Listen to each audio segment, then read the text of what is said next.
and welcome to the Homemade Podcast Sports. This is your host, J Pops.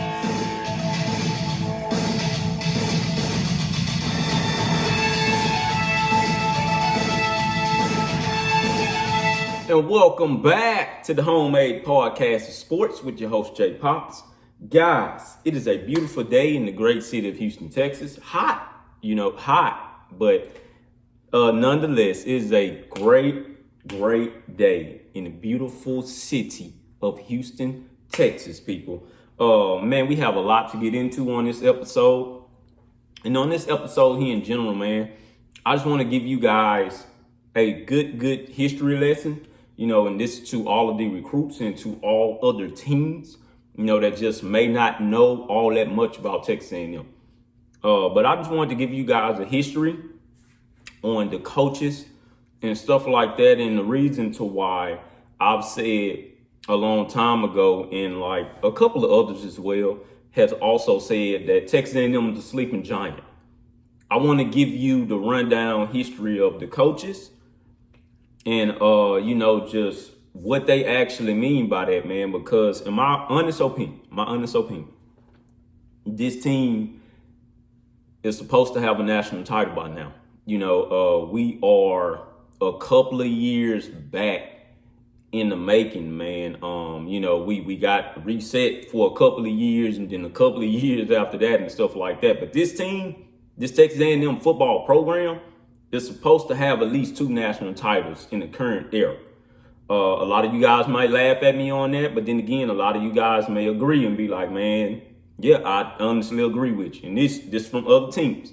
The fan base, the Aggie fan base, know what I'm talking about.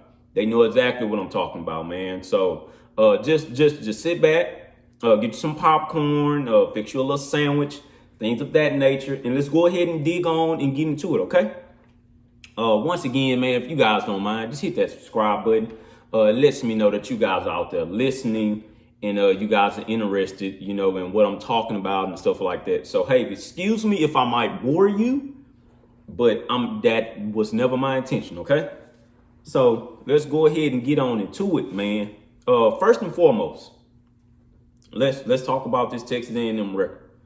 So a lot of people laugh at the national titles that Texas A&M has already. For one thing, this Texas A&M program, the year it was built, just the actual program was 1984. So it's been going for 127 years, man. I'm going to say that once again. It's been going for 127 years. Kyle Field itself was first originated in 1927. That's when they got that field, going and called it Kyle Field, man. Texas A&M is located in College Station. Of course, you guys already know that, but it's located in College Station. Conference that we're in right now, of course, everybody knows is SEC. This is where Texas and OU should end up at. Yes, I've seen it, guys. I'll say what I had to say on that. But yes, they have reached out to the SEC. It's been confirmed that they've reached out to them for an invitation request. All right, so really interested in seeing that. All I can say is, if they do come, let's welcome them in. To the guy that said the SEC runs through Austin, though. That's just all I'm gonna say about that. Anyways, guys, let's keep on going here. So we're in the Southeastern Conference.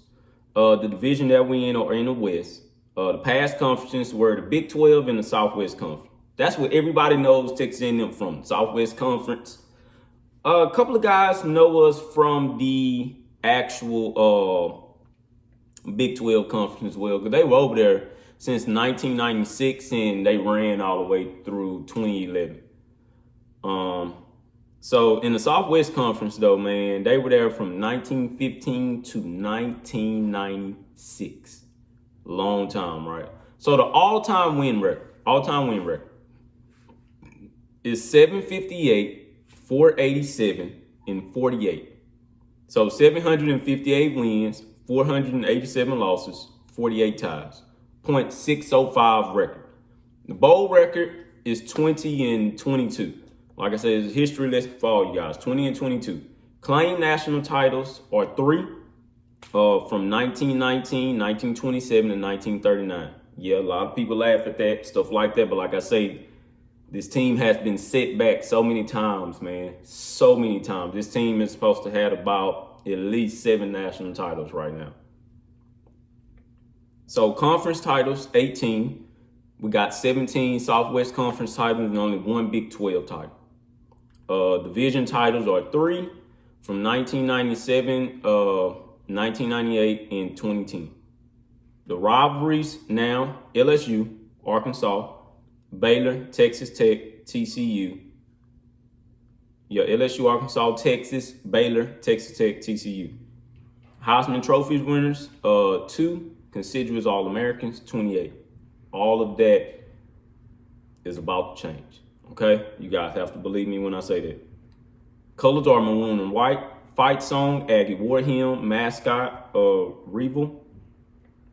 Marching band, Fighting Texas Aggie Band. You guys already know that. Outfitter now is Adidas.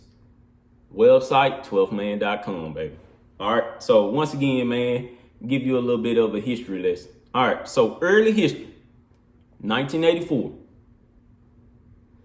Texas A&M fielded the football team in 1894 under the direction of head coach Dudley Perkins. Team compiled a 1-1 record, man. W.A. Murray served as A&M's head coach from 1899 to 1901, compiling a record of 7-8-1. From 1902 to 1904, J.E. Platt served as A&M's head coach. His teams compiled a record of 18-5-3. From 1909 to 1914, A&M compiled a 38-8-4 record under coach Charlie Moran. Moran's 1909 team finished undefeated. In all but one Moran's other seasons, the Aggies only lost 1 game each year. Under head coach Edwin Harlan, the Aggies compiled a record of 12-5 in 2 seasons and joined Southwest Conference.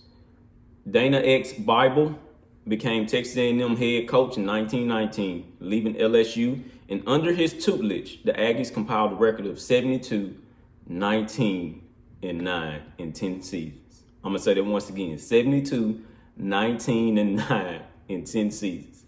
Bible's 1919 Texas A&M Aggies football team, which was undefeated, untied and outscored its opposition 275-0.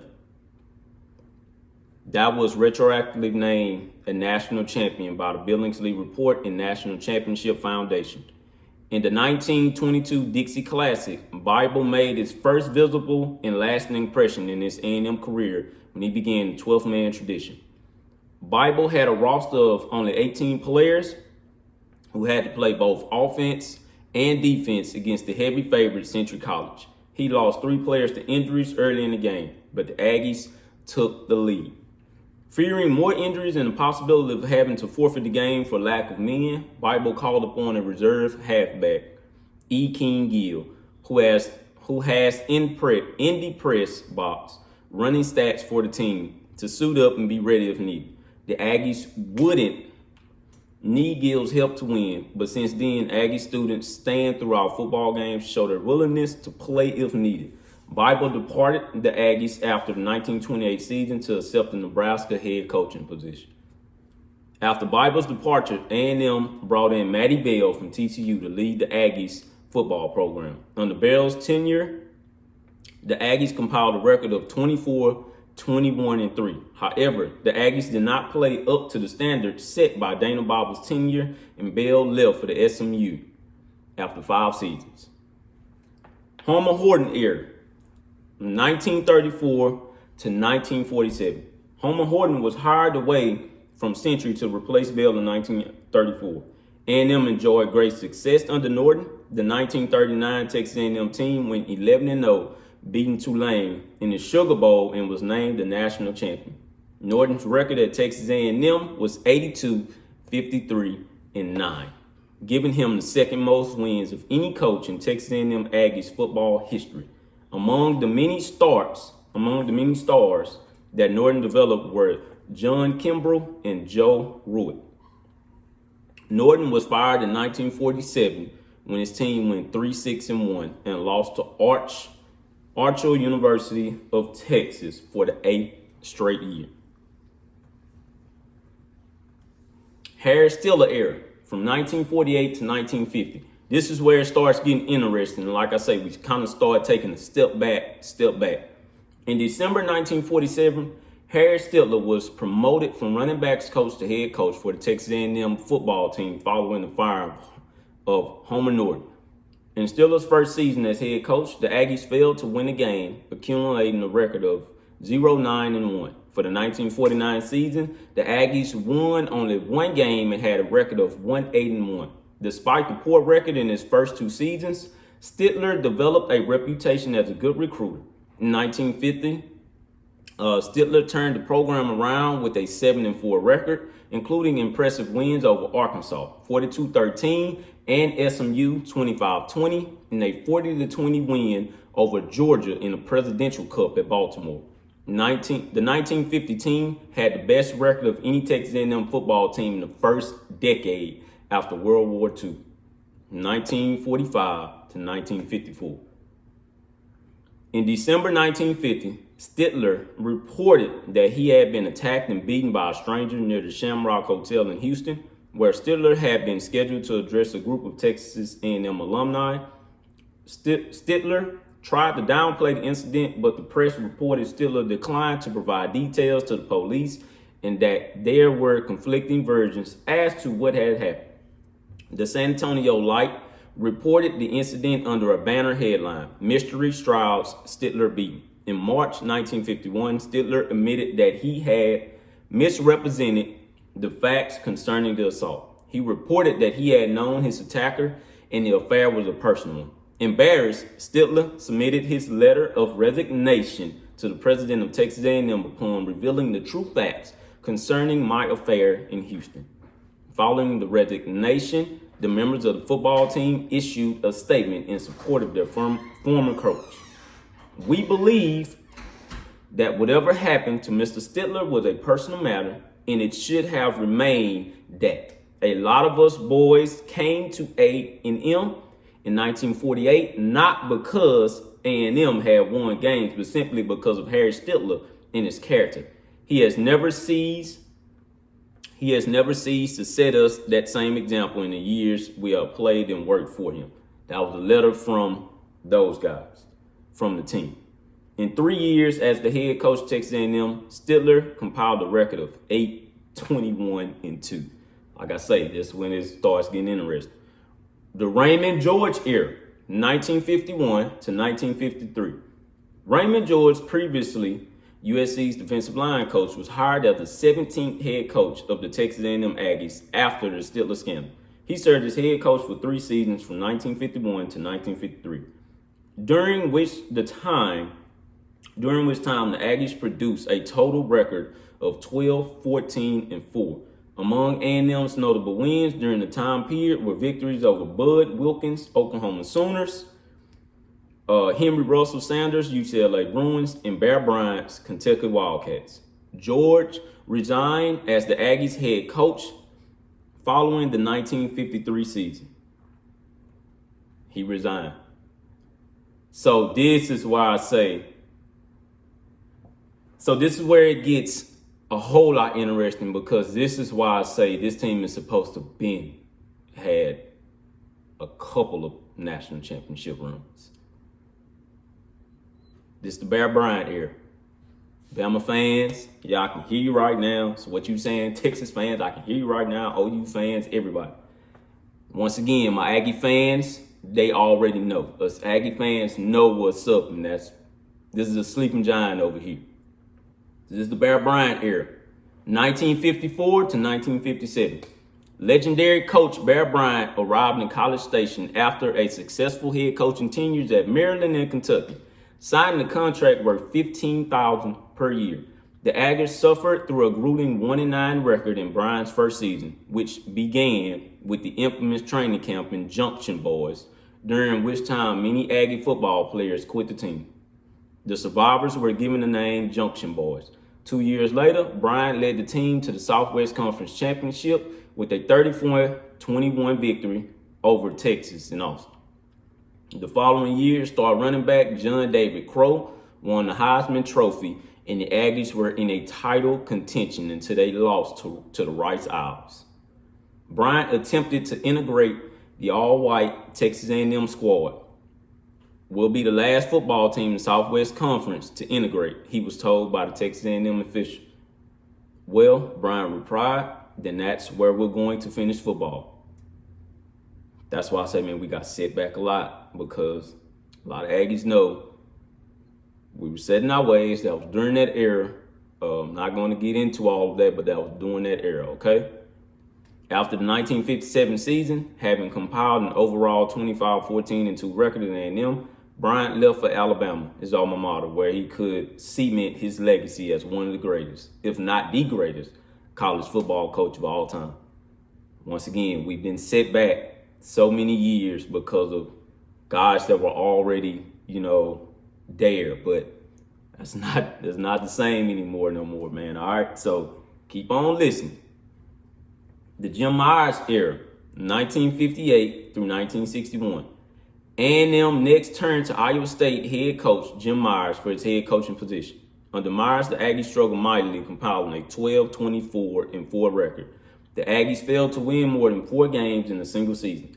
The fallout that ensued from fans, boosters, and the administration led Myers to join Tom Landry's Dallas Cowboys staff as an assistant coach. The Hank Foldberg era, 1962 to 1964. Once again, this is where we kind of kept getting set back. Hank Foldberg was hired as the Aggies head coach after Myers' departure and brought with him high hopes that Aggies' success would return. However, the struggles remain in the form of a 6-23-1 record in 3 seasons. Foldberg was replaced after the 1964 season. The Gene Stallings era, 1965 to 1971. And Gene Stallings was a good head coach, man. He couldn't compile the wins over here. Fresh off helping Bear Bryant in Alabama win the 1964 national title as an assistant coach, Gene Stallings, one of the Junction Boys, was named the head coach of his alma mater at the age of 29. The Aggies struggled, persisted under Stallings. Texas A&M compiled a record of 27-45-1 in Stallings' 7 seasons. However, the Aggies won the Southwest Conference in 1967, Stallings' only winning season at A&M. At the end of that season, A&M beat Alabama in the Cotton Bowl. He was fired at A&M following the 1971 season, but like his mentor Bryant, will go on to become Alabama's head coach in the 1990s and solidify a Hall of Fame career there. Crazy, right? Is 2 coaches that have left and went to Alabama. So if you guys ever want to know why A&M and the boosters look at that game very important, is because, man, back then in that time we lost two of the greatest coaches to that Alabama program. So guys don't know that, man, but it is a history between A&M and Alabama. And then a lot of those guys like to laugh at that, but it's a lot of history that dates back, way back to the late 1950s era. All right, so you guys have to understand that. That's why I say, man, this team is supposed to have, I cannot say that enough. They're supposed to have about 5-6 national titles at the moment. All right, so keep on listening, man. Stay tuned in. So the Emory Ballard era, 1972 through 1978. Texas offensive coordinator Emory Ballard, that's why Texas still matters now. Texas offensive coordinator Emory Ballard became the Aggies head coach in 1972 and brought with him the wishbone offense. In his 7 years at Texas A&M, he finished with a record of 48-27 and 3 top 15 finishes. Acting as his own offense coordinator, Ballard hired former high school football coaches to assist him as backfield coaches. Ballard's first 2 seasons at Texas A&M were difficult as His Aggies finished 3-8 and 5-6 respectively. In 1968, with a pair of his own recruiting classes suited to run a wishbone formation, the Aggies went 8-3, then followed it up with two 10-2 seasons, including a pair of wins over Texas and three consecutive bowl appearances. After starting the 1978 season 4-0, Ballard resigned mid-season after two consecutive losses, 38-0 to Houston and 24-6 to Baylor. He resigned. All right, let's keep going here. Tim Wilson era, 1978 through 1981. Tim Wilson was promoted from offense coordinator to head coach of the Aggies following Ballard's resignation. The Aggies enjoyed moderate success under Wilson's tutelage, compiling record of 21-19 in an Independence Bowl victory in 1981. However, the mediocrity did not sit well with the administration as Wilson was fired after the 1981 season. The thing was that we wanted that success back that we know that we were, but this is where it keeps on going. And this is one of my favorite coaches as well, man. This is one of my favorite guys. This is way before my time, before I was even born. But I just read about him, man, and I like what I've seen, man. And I wish I could have seen most of his games. Jackie Sherrill. He's one of the most favorite A&M coaches ever, man. Jackie, it's the Jackie Sherrill era from 1982 to 1988. He brought the oomph factor back to College Station. He brought something that had been missing for decades, man. He brought it back and he installed it in there. He got the program back lit again. But just listen. On January 19, 1982, Jackie Sherrill was hired away from Pittsburgh by A&M as the replacement for Tom Wilson, signing a record 6-year contract over $1.7 million. Sherrill was the head coach of the Texas Aggies for 7 seasons, from 1982 to 1988. While head coach at A&M, Sherrill started the tradition of the 12-man kickoff team.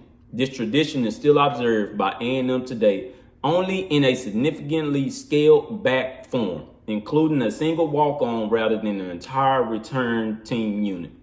In Sherrill's 7 seasons, A&M compiled a 52-28-1 record. I'm going to say that once again, 52-28-1 record. A&M also won 3 consecutive Southwest Conference championships during Sherrill's tenure in 1985, 1986, and 1987. As a result, the Aggies played in the Cotton Bowl Classic at the end of each season, defeating Auburn 36-16 on January 1st, 1986, and Notre Dame 35-10 on January 1st, 1988, and losing to Ohio State 28-12 on January 1st, 1987. He is also one of the few coaches to leave Texas A&M with a winning record against the Texas Longhorns, winning his last 5 against Texas after losing his first 2. However, he only won 2 out of 7 games versus Texas A&M other conference rivals, Arkansas, in that same time span. That's a little history lesson. That's another reason why, Longhorns own the record, but they knew what it was in a certain era. In 1988, Texas A&M was put under probation by the NCAA for a period of 2 years. Violation included improper employment, extra benefits, unethical conduct, and a lack of institutional control. Sherrill was not personally found guilty of any infractions. However, in December 1988, Sherrill resigned. Like I say, this is a history lesson to all the recruits that's coming in. I'm taking you back to where this program was and to what it is now. We've came a long, long way. Took us over 80 years. We have came a long, long way, man. That's why a lot of us are so hyped about what's going on around this Texas A&M program. We know that something is in there for the long haul in the making, and it's going to be something good. All right. So this is my favorite of all time and will be one of my favorites of all time. And this man know what he did, man, to revamp this whole program into why Texas A&M is looked at the way it was looked at and going forward to now. R.C. Slocum. It's the R.C. Slocum era. Anybody who's on here yet, I want to hear R.C. Slocum already? Now you're hearing it. So the A&M guys out there, you know, the alumni, the guys that's on the team, it's the R.C. Slocum era from 1989 to 2002. In December 1988, R.C. Slocum was promoted from defense coordinator and named head coach of the Aggies. During Slocum's 14 years as head coach, the Aggies compiled a record of 123, 47, and 2. I'm going to say that once again, 123, 47, and 2, making Slocum the winningest coach in Texas A&M history. Prayers out to the R.C. Slocum family. Get well, man. During his career, Slocum never had a losing season. I'm going to say that once again. During his career, Slocum never had a losing season and won 4 conference championships, including the Big 12. The Southwest Conference was renamed in 1996. So, including the Big 12 title in 1998 and 2 Big 12 championships, 1997 and 1998. Additionally, he led the Aggies to become the first school in the Southwest Conference history. Say this once again. Texas A&M was the first school in the Southwest Conference history to post 3 consecutive perfect conference seasons and actually went 4 consecutive seasons without a conference loss. That's what we're getting to. That's what we're trying to get to. That's why if you hear anybody that says something about Texas A&M, they always bring up their Southwest Conference days. Because they were dominant under R.C. Slocum. They were dominant. They were real dominant, and that would never be forgotten. So let me keep on going here. I get excited when I talk about R.C., man. So without a conference loss, Slocum reached 100 wins faster than any other active coach during that time. I'm going to say that once again. Slocum reached 100 wins faster than any other coach in that time frame. A&M's Kyle Field became one of the hardest places for opponents to play during Slocum's tenure, losing only 12 games at home in 14 years. That means that's an average of 1 game every year at home. That's what, no, man, y'all not hearing me. That's an average of 1 game at home being lost in 14 years. For over a year, A&M held the longest home winning streak in the nation, losing in 1989 and not again until, you listening? Until late in 1995. R.C. Slocum, baby. He was the one. In the 1990s, A&M lost only 4 times at Kyle Field. Slocum was named Southwest Conference Coach of the Year 3 times during his tenure as head coach. A&M's Wrecking Crew defense led the Southwest Conference in 4 statistical categories from 1991 through 1993 and led the nation in total defense in 1991. Over 50 Texas A&M players were drafted into the NFL during Slocum's career as head coach. Over 50. What, he there 14 years? Good God, that's an insane amount per year. Once again, that's where we're getting to. Oh, we're coming back. We're coming back. That's why I say it's a lot of people that don't want him to be that guy. It's a lot of people that don't want to see those R.C. Slocum days. It's a lot of people that don't want to see Kyle Field being the hardest place to win. You know, just like the Alabama home field over there. I don't think they lost in like going on 3 years now. Yeah, matter of fact, they haven't lost over there going on like 3 years now. We were that team at one point, okay? We hadn't lost a game there. We were that team at one point, hadn't lost a game there. Kyle Field is turning back into that place to where, no, it's hard to win here. You're not going to win over here. Once again, keep listening. Slocum inherited an Aggie football program that had just finished 7-5 and under severe NCAA sanctions and cleaned it up quickly. He was quoted in 2002 as saying, "I wouldn't trade winning another game or two for my reputation as a person. I'll say it from day one. I'm going to do things the way I think it should be done." There were those who said, if you don't cheat, you're pretty naive. You can't win that way. Well, we're going to find out. That's the way we were going to do it. I can walk away and look myself in the mirror and say, we did it the right way. And we did. And to this day, he holds up that plaque as being an all-time winningest head coach of Texas A&M football. That's a dominant coach. That's why I say, man, we're supposed to have way more titles than 3. We're supposed to have about 6. I said 5, man. We're supposed to have about 6. 6 national titles are supposed to be hanging up. But it is what it is. It is what it is. After 14 years as head coach of the Aggies, Slocum was asked to resign in 2002, following only the second non-winning season of his career. He immediately assumed the position as special advisor to Texas A&M president Robert Gates. 2 losing seasons in 14 years.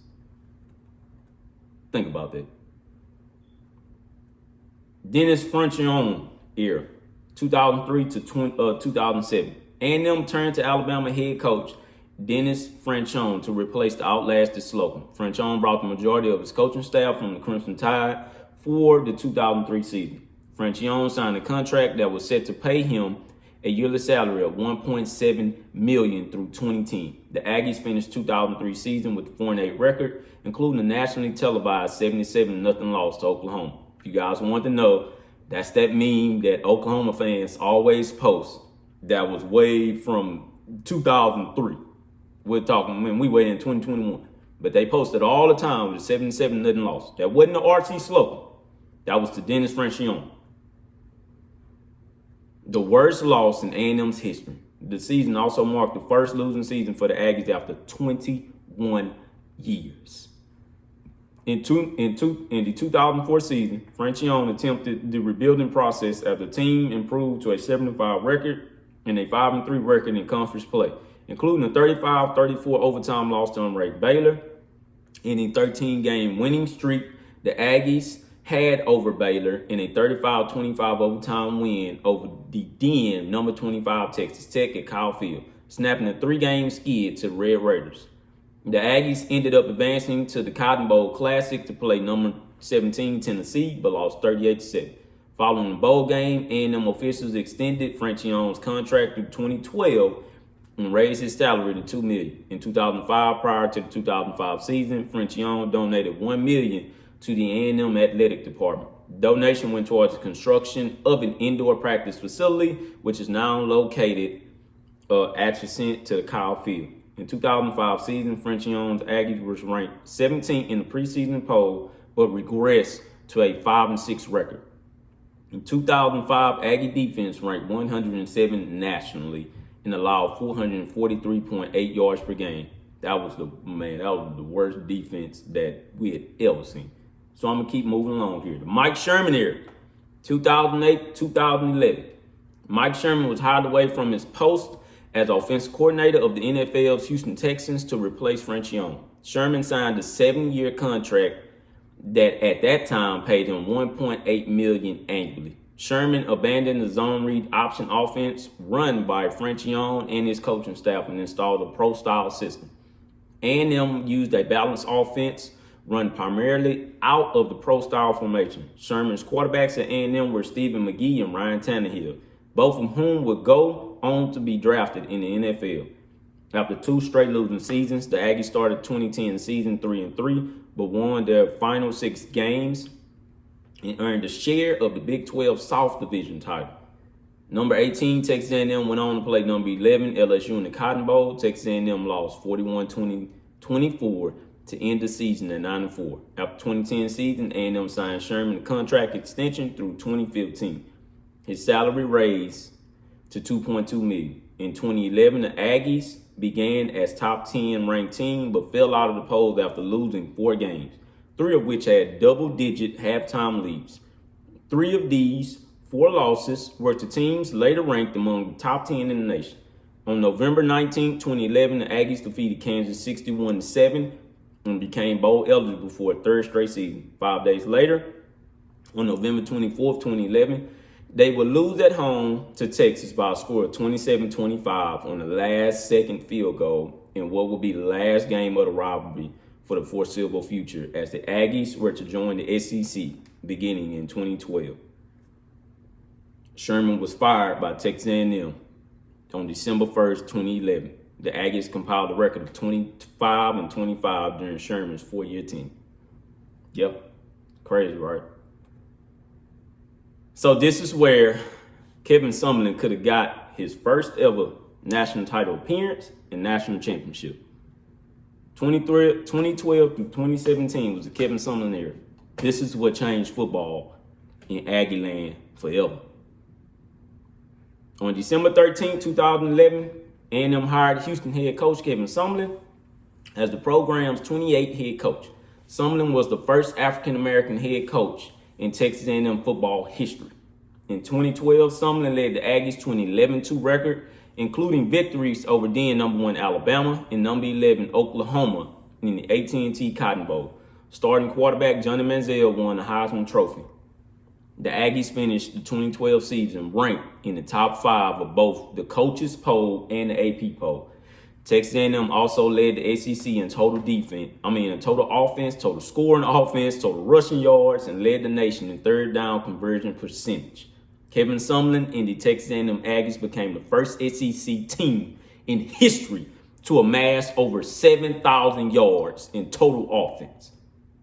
That's why there's a lot of guys over there in that Big 12 was pissed off. A lot of them said that A&M couldn't go do this and do that. And they got over there the first year and was the first team ever in SEC history. That pissed a lot of people off in the SEC. To amass 7,000 yards total offense. That was undeniable. Wow. Sumlin's 2013 Aggies, led by Manziel, finished with a 9-4 record, which included the victory over Duke in the Chick-fil-A Bowl. On November 30th, 2013, A&M signed Sumlin to a 6-year, $30 million contract extension. And of course, we know what happened after that. Sumlin finished 51-26 at A&M and with a 25-23 record in the SEC. To this day, Jimbo Fisher is not a head coach. I want to end this podcast with this. Now, we all believe in Jimbo Fisher. We know where he's going. We know what he's going to do. All I'm saying is this here. You guys have to listen to me and hear me out on this. Jimbo Fisher is awakening the monster over there. When I say that, I mean that by the recruiting classes that he's bringing in, the people that he's putting on the field, the structure of the foundation, where he's going, the mentality of the team. This is the monster that got woken up by Jackie Sharia, but not only Jackie Sharia, but R.C. Slocum. Jimbo Fisher is a 3-1 coach at the moment. Nobody's going to believe me when I say that until they just see it. We were on the outside looking in just last year. We're getting in there this year. We ain't on the outside looking in no more. We're getting in there this year. Mark my words. That record at home at Kyle Field, it's going to be dominant under his head coaching tenure. We're not done yet. We're not done yet. Jimbo Fisher's 3-1 once again. He's a combination of Jackie Sharia. He's a combination of R.C. Slocum. 4-1. It's a combination of Jackie Sharia, R.C. Slocum, Bobby Bowden, and himself. That's dangerous. Nobody wants that to be woken up.